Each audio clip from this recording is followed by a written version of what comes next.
Hi friends, welcome to Vidya's cook book. எல்லாரும் எப்படி இருக்கீங்க? நல்லா இருக்கீங்களா? இந்த பிக்சரை பார்த்து இன்னைக்கு நம்ம என்ன பண்ண போறோம்னு கெஸ் பண்ணுங்க பார்க்கலாம். உங்க கெஸ் பாவக்காய் பிட்லையா இருந்தா கரெக்ட் ஆன்சர். பொதுவாக குழந்தைங்க பாவக்காய் பிடிக்காதுன்னு சொல்லுவாங்க, கசக்கும்னு சொல்லுவாங்க.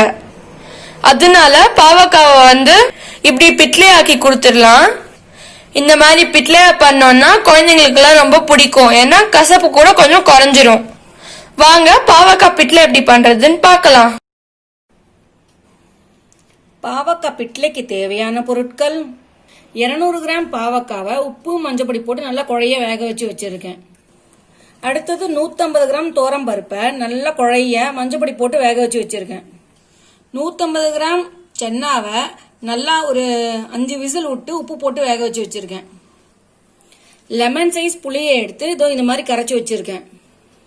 நம்ம பிட்லைக்கு என்னென்ன வறுக்க போறோம்னு பார்ப்போம்.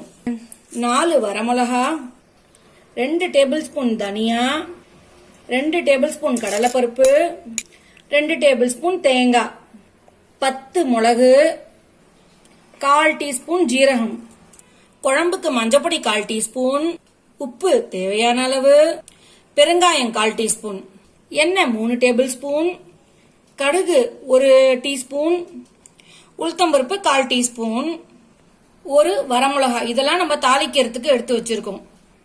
இப்ப நம்ம புளிஜலத்தை நல்லா கொதிக்க வைக்கலாம். குழம்புக்கு தேவையான அளவு உப்பு, மஞ்சப்பொடி, இதெல்லாம் நல்லா கொதிக்கட்டும். நம்ம அதுக்குள்ள வறுத்துப்போம். பேன் நல்லா காஞ்சி எடுத்து நம்மளுக்கு வறுக்கிறதுக்கு கொஞ்சமா எண்ணெயை விட்டு மிளகா, கடலைப்பருப்பு, தனியா, மிளகு, ஜீரகம் இதெல்லாம் நம்ம கொஞ்சம் வறுத்துக்கலாம். தேங்காவை நம்ம கடைசியில போட்டு பெரட்டினா போறோம். வறுக்கும் போது இப்படி நல்லா வறுத்துக்கணும். நம்ம இந்த ஸ்டேஜ்ல நான் தேங்காவை போட போறேன். இதையும் ஒரு பெரட்டிக்கிறேன். எனக்கு எல்லாம் நல்லா ரோஸ்ட் ஆயிடுது. நான் ஸ்டவ் ஆஃப் பண்ணிடுறேன். இது நல்லா நம்மளுக்கு ஆறட்டும். ஆறினோடனே நல்லா அரைச்சு எடுத்துட்டு வரலாம். நம்ம அந்த மசாலா ஆறின்றதுக்குள்ள நம்மளுக்கு குழம்பும் கொதிச்சிருது. இப்போ குழம்புக்கு தேவையானது என்னென்னு பார்க்கலாம். நம்ம குழம்புக்கு நான் பாவக்காவை போடுறேன். பாவக்காய் ஒரு கொதி வந்தோடனே நம்ம அடுத்தது பருப்பு போடலாம். இங்க பாருங்க, ஒரு கொதி வந்துருது. நான் பருப்பு விடுறேன். இதுல நன்னா நம்ம பருப்பு விட்டு நல்லா 2 கொதி வந்துருது. இந்த ஸ்டேஜ்ல நான் சென்னாவை போடுறேன். இதுவும் சேர்ந்து நல்லா கொதிக்கிட்டோம். நம்ம அதுக்குள்ள நம்ம அரைச்சி எடுத்துட்டு வந்துக்கலாம். நம்மளுக்கு மசாலா எல்லாம் கம்ப்ளீட்டா ஆறி எடுத்து நான் இதை போய் அரைச்சி எடுத்துட்டு வரேன். நன்னா ரவை மாதிரி கொரன்ட்டு தண்ணி விட்டு அரைச்சி எடுத்துட்டு வரேன். அரைச்ச பேஸ்ட் நம்மளுக்கு ரெடியா எடுத்து இங்க பாருங்க, இது மாதிரி நான் அரைச்சி எடுத்து வந்திருக்கேன். ரொம்ப நைஸாவும் இல்ல, ரொம்ப கொரன்னு இல்ல, மீடியம் சைஸ்ல ரவை மாதிரி அரைச்சி எடுத்துட்டு வந்திருக்கேன். இங்க பாருங்க, நம்மளுக்கு குழம்பும் நல்லா கொதிச்சிருச்சு. இப்ப நம்ம அந்த அரைச்ச பேஸ்ட்டை நம்ம போடலாம். இங்க பாருங்க, நான் கொஞ்சம் கொஞ்சமா மசாலா விடுறேன். இப்படி நல்லா கலந்து விடுவோம்.